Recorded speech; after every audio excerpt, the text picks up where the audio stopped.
बहुत important chapter है। इससे एक या दो क्वेश्चन आ सकता है, ठीक है।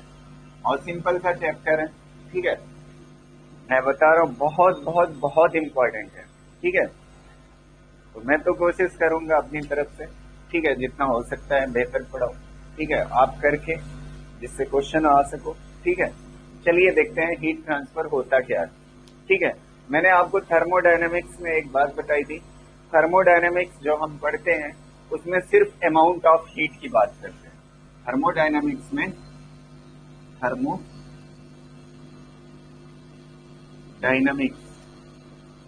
डायनामिक्स में सिर्फ हम किसकी बात करते हैं? अमाउंट ऑफ हीट की बात करते हैं। किसकी बात करते हैं? अमाउंट ऑफ हीट की। अमाउंट ऑफ हीट से सिर्फ मतलब है कितना अमाउंट एक जगह से दूसरी जगह ट्रांसफर हुआ। लेकिन इसमें amount of heat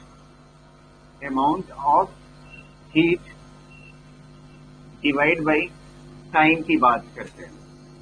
divide by time की बात करते हैं, मतलब ये क्या है? Rate of heat transfer. क्या है? रेट ऑफ हीट है।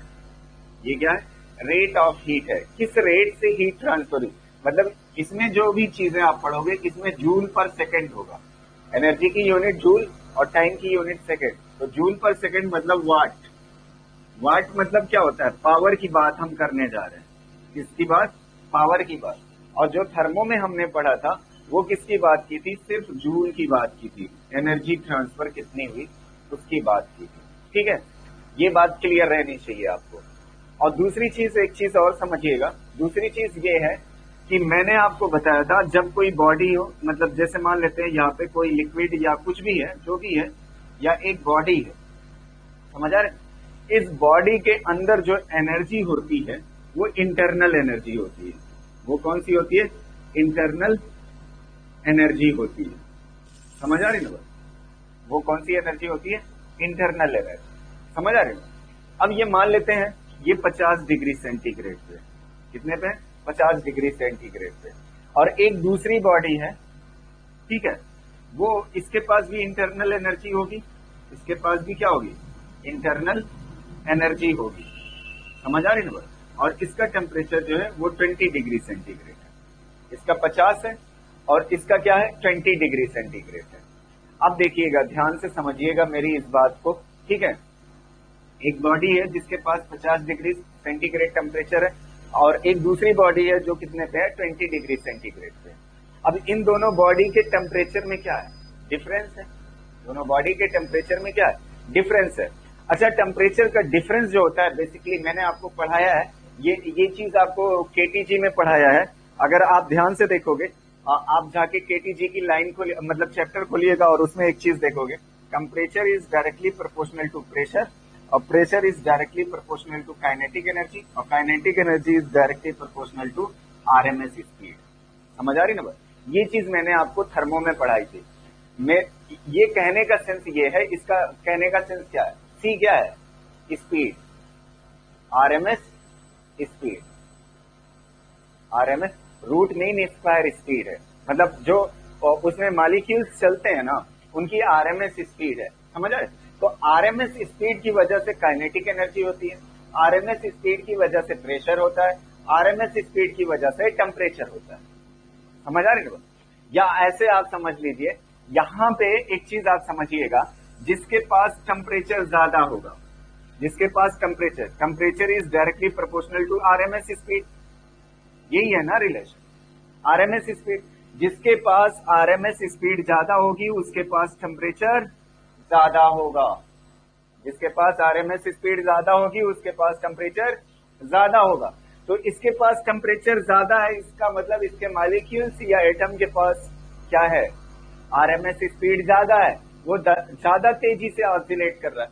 अगर ये ज्यादा तेजी से ऑसिलेट कर रहा है, इसका टेम्परेचर कम है, ये स्लो ऑसिलेट कर रहा है। जब इनको कांटेक्ट में लाओगे, थोड़ा सा फील करिएगा, जब इनको कांटेक्ट में लाओगे, एक के एटम बड़ी तेजी से मीन पोजीशन से इधर उधर ऑसिलेट कर रहे हैं और दूसरे के एटम जो है वो स्लो अपनी मीन पोजीशन से ऑसिलेट कर रहे हैं। जब ये दोनों कांटेक्ट में आएंगे, एक तेजी से ऑसिलेट कर रहा है, एक आराम से ऑसिलेट कर रहा है, जब ये दोनों मिलेंगे तो मिलने के बाद क्या होगा, जिसके पास ज्यादा एनर्जी है वो जब लोअर एनर्जी वाले से टकराएगा उसकी भी एनर्जी क्या हो जाएगी, बढ़ जाएगी।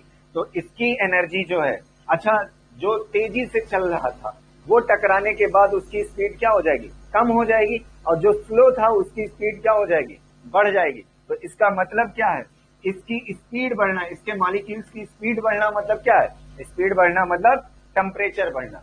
तो इसका टेम्परेचर बढ़ेगा, समझ आ रहे हैं।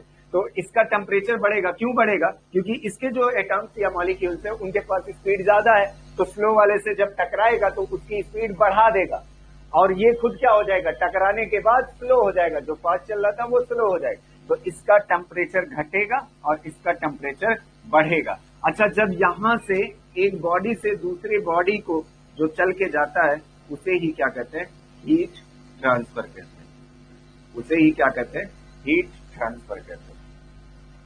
समझ आए, हीट ट्रांसफर क्यों होता है ये चीज फील करिएगा। जो हायर टेम्परेचर पे मॉलिक्यूल्स या एटम होते हैं उनके पास एनर्जी ज्यादा होती है, और जो लोअर टेम्परेचर पे एटम्स और मॉलिक्यूल्स होते हैं उनके पास लोअर एनर्जी मतलब लो वेलोसिटी होती है। तो एक मॉलिक्यूल हाई वेलोसिटी का और एक मॉलिक्यूल लो वेलोसिटी का जब कांटेक्ट में आएगा तो टकराएंगे, और टकराने के बाद क्या होगा, जिसकी हायर वेलोसिटी है जिसके पास, वो टकराने के बाद स्लो हो जाएगा, मतलब उसका टेम्परेचर घटेगा, और जिसके पास वेलोसिटी कम थी वो टकराने के बाद वेलोसिटी गेन कर लेगा और उसका टेम्परेचर क्या हो जाएगा, बढ़ जाएगा वेलोसिटी गेन की वजह से। समझ आ रहे। तो अब धीरे धीरे क्या होगा, टाइम के साथ ये जो इनमें क्या है, वाइब्रेशन है, समझ, वाइब्रेशन की वजह से क्या हो रहा है, टकराने के बाद एनर्जी एक बॉडी से चल के दूसरी बॉडी को जाएगी। समझ आ, एक बॉडी से चल के दूसरी बॉडी को जब एनर्जी जाएगी, समझ आ रही ना, तो एनर्जी जो एक बॉडी से चल के दूसरी बॉडी को जाती है उसे ही क्या कहते हैं, हीट ट्रांसफर। और जैसे ही बॉडी के अंदर चली जाएगी वो क्या बन जाएगी, इंटरनल एनर्जी बन जाएगी। ये चीज मैंने पढ़ाई थी, ये चीज आप समझिएगा।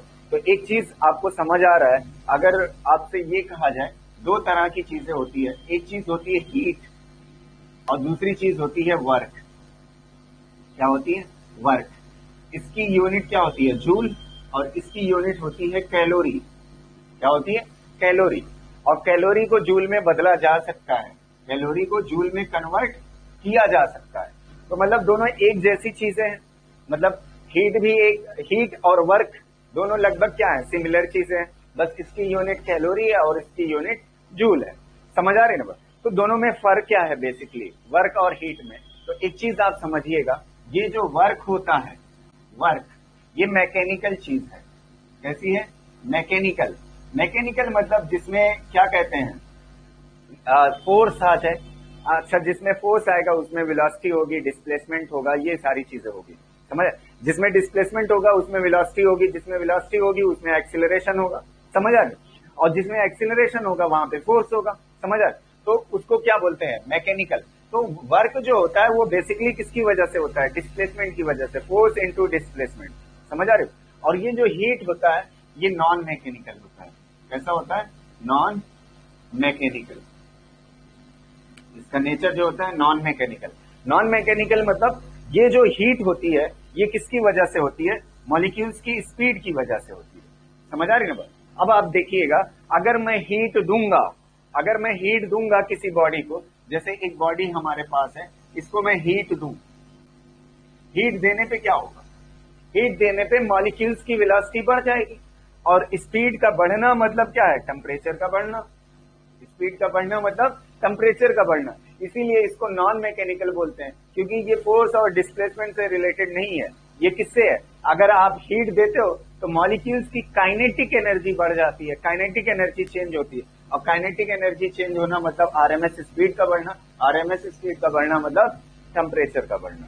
तो हीट देने से क्या बढ़ता है, टेम्परेचर बढ़ता है, और हीट निकालने से क्या घटता है, टेम्परेचर घटता है। तो आपको कुछ कुछ फील आ रहा होगा, टेम्परेचर इस बॉडी के अंदर की प्रॉपर्टी है, टेम्परेचर इस बॉडी के अंदर की प्रॉपर्टी है। और टेम्परेचर किससे डिसाइड होता है, मॉलिक्यूल्स की स्पीड से।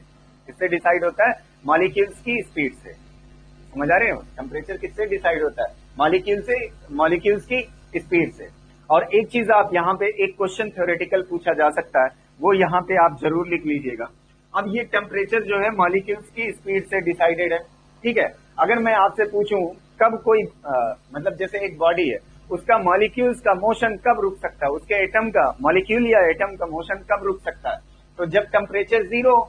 लेकिन मसला ये है 0 केल्विन या 0 डिग्री सेंटीग्रेड या फिर 0 फारेनहीट, कौन सी यूनिट में 0?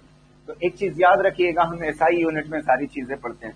जब टेम्परेचर 0 केल्विन होता है उस वक्त मॉलिक्यूल्स और एटम सीजेस इट्स मोशन। समझ आ रहे हैं? 0 डिग्री सेंटीग्रेड नहीं, 0 डिग्री सेंटीग्रेड नहीं, कौन सा? 0 केल्विन पे। 0 केल्विन पे दुनिया की कोई भी मतलब किसी भी तरह का एटम हो, किसी भी तरह का मॉलिक्यूल हो, मतलब बहुत तरह के एलिमेंट है ना हमारे पास, तो अगर बहुत तरह के एलिमेंट है तो जाहिर सी बात है सबका नेचर अलग अलग है, ठीक है।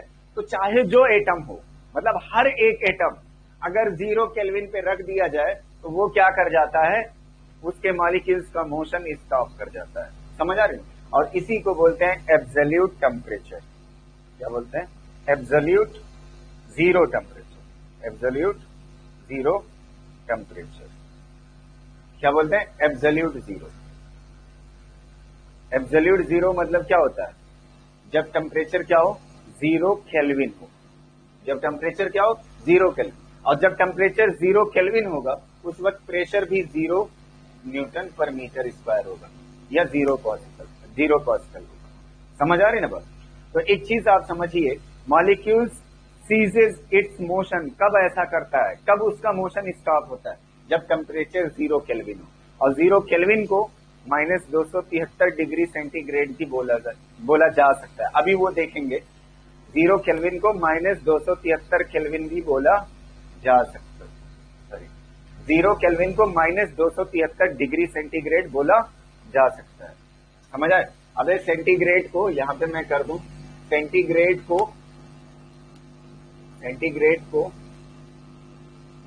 अगर आपको केल्विन में बदलना है, समझ आ रहे हो? सेंटीग्रेड को क्या करना है? केल्विन में बदलना है। डिग्री सेंटीग्रेड प्लस 273 कर दो, ठीक है। जैसे 5 डिग्री सेंटीग्रेड को बदलना है तो यहाँ पे 5 रखिए प्लस 273 कर दीजिए, तो केल्विन में बदल जाएगा। तो अब देखिए यहाँ पे 0 रखिए, केल्विन की जगह पे 0, यहाँ पे डिग्री सेंटीग्रेड, यहाँ पे प्लस 273.15। तो degree centigrade is equal to कितना हो जाएगा? ये इधर जाएगा -273.15। तो 0 केल्विन मतलब क्या है? -273.15 डिग्री सेंटीग्रेड। जब टेम्परेचर -273.15 डिग्री सेंटीग्रेड होगा उस वक्त मॉलिक्यूल्स अपना मोशन क्या कर देंगे? स्टॉप कर देंगे। कोई भी एटम का मतलब किसी भी तरह का एटम, उससे फर्क नहीं पड़ता। तो ये बात समझ आई? एक बार बताए, ये चीज हो गई। अब देखिएगा, इसको मैं इरेज कर देता हूं।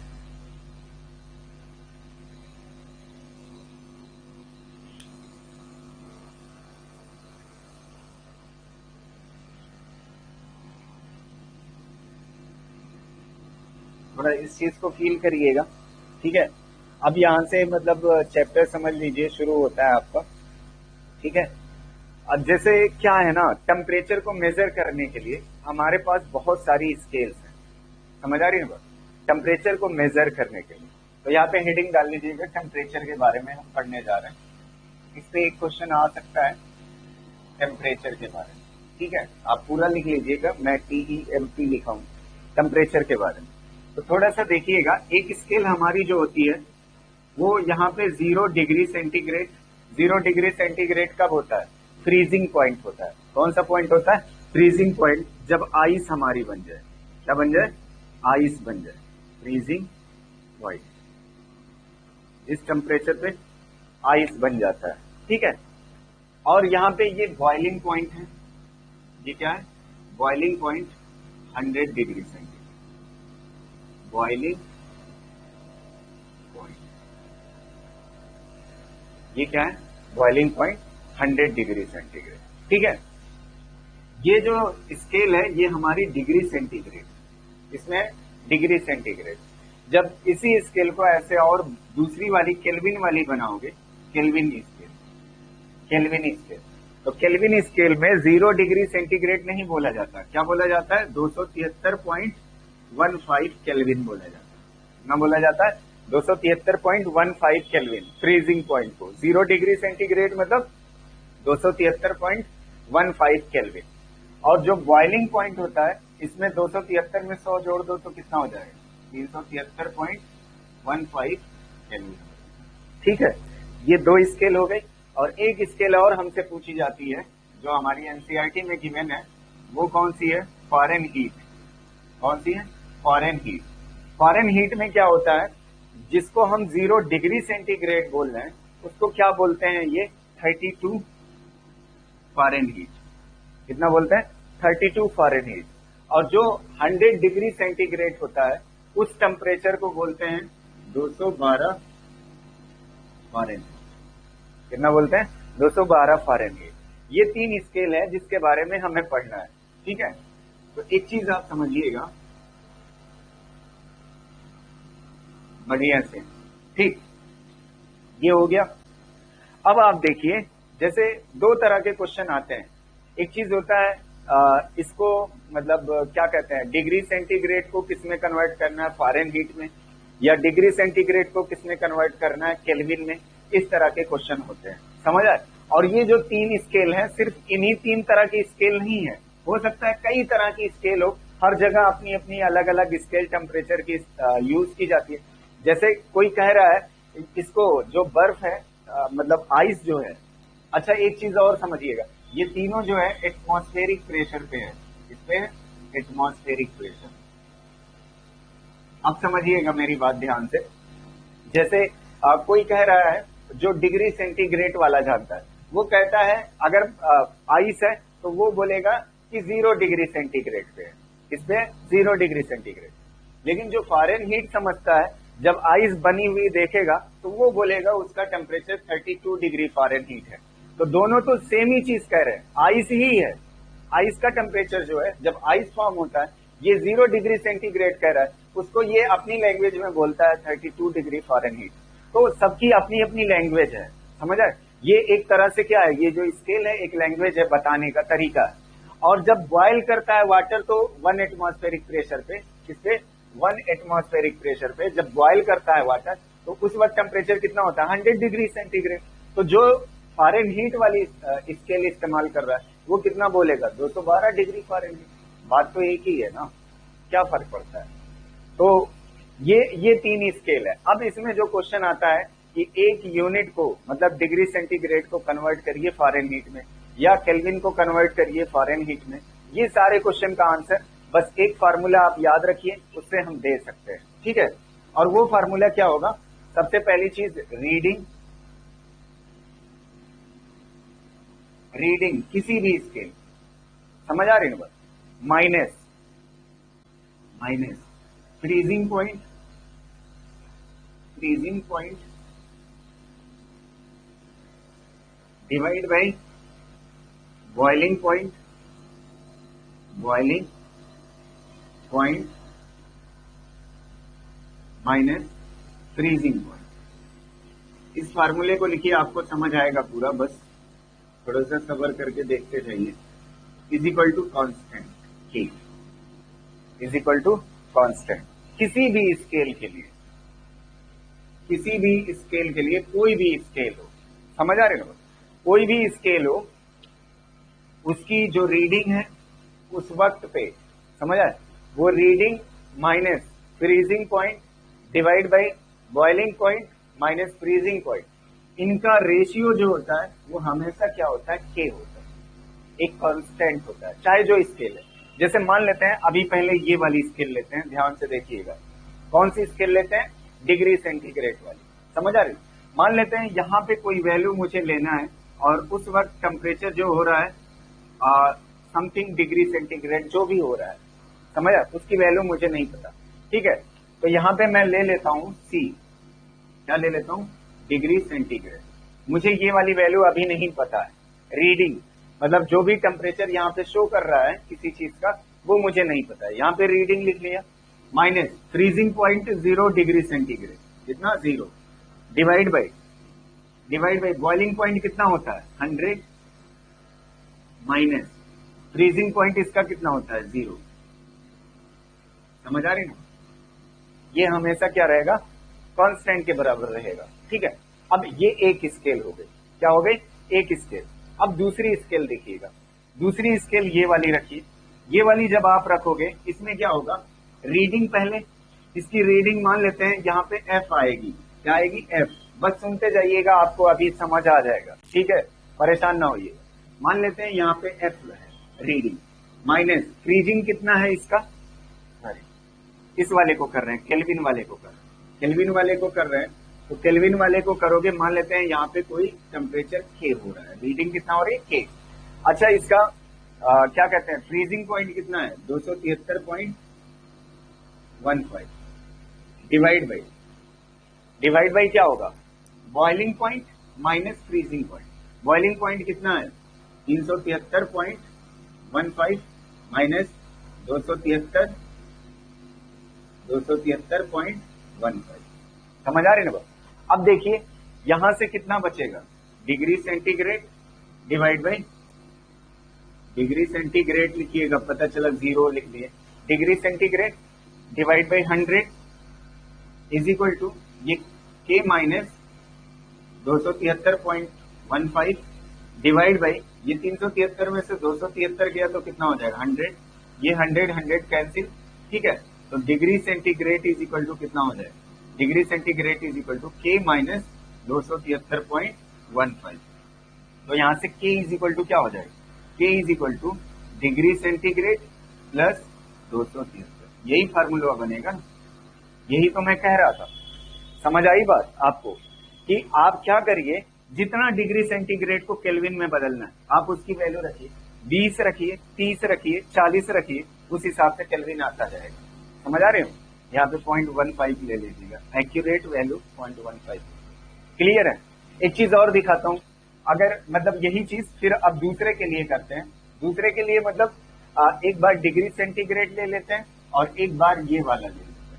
तो डिग्री सेंटीग्रेड में क्या होगा, कोई रीडिंग किसकी, डिग्री सेंटीग्रेड की, माइनस फ्रीजिंग पॉइंट कितना 0 divide by boiling point 100 minus freezing point 0 is equal to क्या होगा, ये फॉरेन हीट वाली स्केल लीजिए, Fahrenheit minus freezing point कितना होता है 32 डिवाइड बाई क्या होता है, क्या होगा, बॉइलिंग पॉइंट कितना है 212 माइनस फ्रीजिंग पॉइंट कितना है 32। ये दोनों वैल्यू क्या होगी, हमेशा बराबर होगी, कांस्टेंट होगी। समझ आ रहे? अब देखिए यहां से कितना हो जाएगा, degree centigrade divide by 100 is equal to, यहां से कितना हो जाएगा एफ माइनस 32 डिवाइड बाई 212 में से 32 गया 180। समझ आ रही है? अब 180 को इधर ले आइए, 180 into degree centigrade divide by 100 is equal to F minus 32। समझ आ रहे? तो 0 0 कैंसिल, और ये कितना बचेगा, थोड़ा सा 18 डिवाइड बाई 10 कितना हो जाएगा 1.8 into degree centigrade is equal to कितना हो जाएगा, is equal to F minus 30। अच्छा एफ इज इक्वल टू कितना हो जाएगा, थोड़ा सा बताइएगा, एफ इज इक्वल टू हो जाएगा, एफ इज इक्वल टू ये इधर चला आएगा 1.8 डिग्री सेंटीग्रेड प्लस 32, ये हो गया डिग्री फॉरेन हीट के टर्म में फार्मूला। समझ आ रही ना बात? अब देखिए आपको क्या करना है, इस फार्मूले में जो आपका डिग्री सेंटीग्रेड है, मान लेते हैं 50 डिग्री सेंटीग्रेड को फॉरेन हीट में बदलना, तो आप यहाँ पे 50 डिग्री सेंटीग्रेड रखिए, 50 रखिए, डिग्री सेंटीग्रेड की जगह पे 50 इंटू 1.8 प्लस 32, आपका क्या बन जाएगा, फॉरेन हीट बन जाएगा। तो मतलब कहने का सेंस ये है कि ये फार्मूला आपके लिए बहुत इंपॉर्टेंट है। समझ आ रहे हैं? अभी मैं आपको क्वेश्चन करा के दिखा रहा हूं 2-3, जिससे आपको क्लियर है। आप रीडिंग कोई भी रीडिंग मतलब यहाँ पे जो आप स्केल इस्तेमाल कर रहे हो, मान लेते हैं ये वाला फार्मूला इस्तेमाल करने जा रहे हो डिग्री सेंटीग्रेड वाले, तो यहाँ पे degree centigrade minus freezing point degree centigrade में कितना होता है 0, यहाँ पे 0 डिवाइड बाई बॉइलिंग पॉइंट कितना होता है डिग्री सेंटीग्रेड में 100 माइनस फ्रीजिंग पॉइंट 0, समझ आए? तो ये किसके लिए हो गई? इस स्केल के लिए। तो इस स्केल का ये जो रेशियो है डिग्री सेंटीग्रेड वाला, वही ये रेशियो जो है बराबर होगा इस स्केल के, वही बराबर होगा इस स्केल के। समझ आ रहे? देखिए ना, ये डिग्री सेंटीग्रेड वाले का रेशियो बराबर है केल्विन वाले के रेशियो। समझ आ रहे? और इस वाले में अगर आप देखोगे इसको ध्यान से, ये वाला कौन सा है? इस तरफ डिग्री सेंटीग्रेड वाला रेशियो, इधर कौन सा है? फारेनहीट वाला रेशियो। दोनों आपस में क्या होंगे? बराबर होंगे। फिर एक यूनिट को दूसरी यूनिट में आसानी से हम कन्वर्ट कर सकते हैं। क्लियर है ये बात? छोटा सा करके बताइए आप। Convert 50 degree centigrade into degree Fahrenheit. Convert 50 degree centigrade into Fahrenheit. Convert 50 degree centigrade into Fahrenheit. Convert 50 degree centigrade into Fahrenheit. देखिए 50 डिग्री सेंटीग्रेड को किस में बदलना है? फारेनहीट। या तो आपको ये वाला फार्मूला पता हो, ये वाला फार्मूला क्या है? यहाँ पे डिग्री सेंटीग्रेड की जगह पे 50 रखिए, 50 इंटू 1.8 प्लस 32, आपको फारेनहीट मिल जाएगा। तो मैं कहता हूं इससे बेहतर ये वाला है, आपको याद नहीं करना है। अगर आपको रटा हुआ है पहले से तो बहुत अच्छी चीज है, अदरवाइज आप इससे चले जाइए। आपको क्या करना है? रीडिंग आपकी इस वक्त कितनी है, कितने पे पूछ रहा है? ये जो फारेनहीट की वैल्यू चाहिए तो कितने डिग्री सेंटीग्रेड पे? 50 ना, तो यहाँ पे 50 और डिवाइड बाई क्या हो जाएगा? 100 इज इक्वल टू कितना हो जाएगा? F minus 32 divide by 180। ठीक है, तो यहां से इसको इधर ले आओगे तो क्या हो जाएगा? 50 इंटू 180 divide by 100 is equal to F minus 32। 180 को इधर ले आया मल्टीप्लाई, तो ये जीरो कैंसिल, ये जीरो कैंसिल, 18 5 जा 90। F इज इक्वल टू कितना हो जाएगा? 32 प्लस 90। बस आपका आंसर हो। ठीक है, ये वाली वैल्यू गिवन थी। 50 डिग्री सेंटीग्रेड को किसमें बदलना था? फारेनहीट। ठीक है, तो 50 डिग्री सेंटीग्रेड यहाँ पे रख दीजिए, आपका आंसर आ जाएगा। ठीक है, क्लियर है? या तो आप फार्मूले से चले जाइए, Fahrenheit is equal to 1.8 into degree centigrade plus 32। तो 1.8 इंटू डिग्री सेंटीग्रेड कितना होता है? डिग्री सेंटीग्रेड 50 था ना, प्लस 32, 90 प्लस 32। बस आपका आंसर आ जाएगा। ठीक है, चलिए अगला क्वेश्चन करते हैं।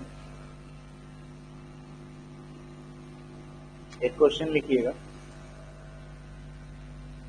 A new linear temperature scale, a new linear temperature scale denoted by a new linear temperature scale denoted by degree S, a new linear temperature scale denoted by degree S, denoted by degree S has been developed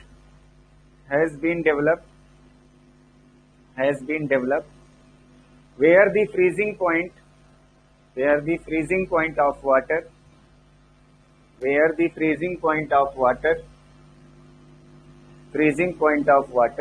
is 200 degree S, is 200 degree S, is 200 degree S। ऐसे लिखिएगा 200 degree S। ठीक, boiling point of water is 400 degree S, 400 degree S। Boiling point of water is 400 degree S। On this scale,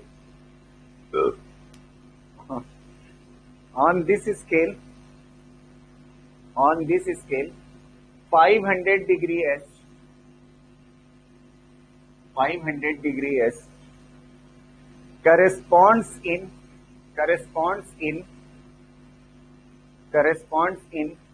degree centigrade is, corresponds in degree centigrade is। कह रहा है हमारे पास एक scale नई है, मतलब वो फारेनहीट भी नहीं है, वो एस नाम की, किस नाम की? एस नाम की नई स्केल है। इसमें फ्रीजिंग पॉइंट जो होता है वो 200 डिग्री एस होता है, 200 डिग्री एस होता है। जो 0 डिग्री सेंटीग्रेड होता है उसको कितना बोलते हैं, 200 डिग्री एस। और जो बॉइलिंग पॉइंट होता है वो 400 डिग्री एस होता है, 400 डिग्री एस होता है। अब हमसे कह रहा है, ठीक है, अब हमसे कह रहा है कि एक चीज आप देखिए इसमें, आप ये बताइए जब 500 डिग्री एस स्केल दिखाएगी, कितना दिखाएगी, 500 डिग्री एस, तो उस वक्त डिग्री सेंटीग्रेड क्या हो रहा होगा, उस वक्त डिग्री सेंटीग्रेड की वैल्यू क्या होगी। तो अब दो स्केल का कंपैरिजन कर दीजिए, डिग्री सेंटीग्रेड और डिग्री एस वाला। तो रीडिंग डिग्री सेंटीग्रेड में minus freezing point 0 divide by boiling point 100 minus 0, ये तो हो गया। अब इधर वाली ये वाली स्केल देखिए, reading degree S minus freezing point इसका कितना है 200, बॉइलिंग पॉइंट इसका कितना है 400, माइनस फ्रीजिंग पॉइंट कितना है 200। समझ आ रहे हैं, ये जो डिग्री एस वाली स्केल है। तो बस आपको ये क्या करना है, सॉल्व कर देना है। Degree S, degree centigrade divide by 100 is equal two degree S minus 200 divide by 400 में से 200 गया तो कितना हो जाएगा 200। तो ये 2 0 कैंसिल। अच्छा, कितना डिग्री सेंटीग्रेड दिया हुआ, डिग्री सेंटीग्रेड पूछ रहा है, क्या पूछ रहा है, डिग्री सेंटीग्रेड में वैल्यू बताइए। डिग्री एस कितना दिया हुआ 500 पे पूछ रहा है ना, तो degree S 500, 500 minus 200 divide by 2, तो 500 में से 200 गया 300 डिवाइड बाई 2, तो ये कितना हो जाएगा 150। बस हो गया आंसर।